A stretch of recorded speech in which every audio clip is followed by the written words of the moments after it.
Ito ay rated SPG, striktong patnubay at gabay ng magulang ang kailangan. Nagkausap nga si Tanggol at Marites ng masinsinan sa loob ng mang-inasal.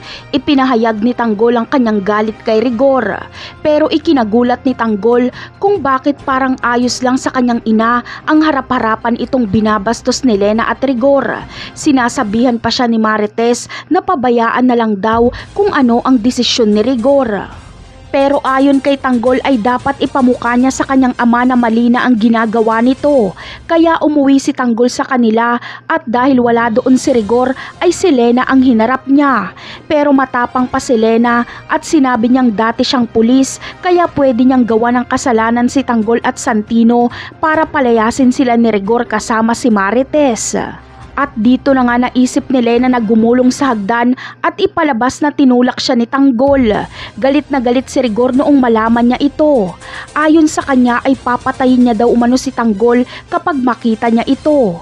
Wala siyang pakialam kahit makulong siya, mabura niya lang si Tanggol. At dito ay labis ang pag-aalala ni Marites. Hindi niya na alam ang gagawin. Habang si Santino naman ay hindi niya hayaang mapatay pa ni Rigor ang kanyang kuya Tanggol.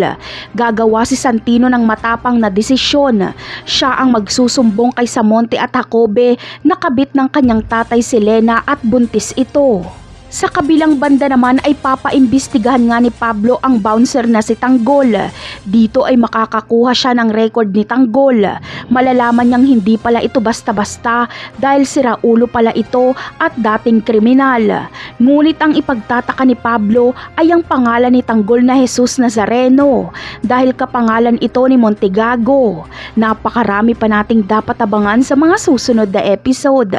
Paalam!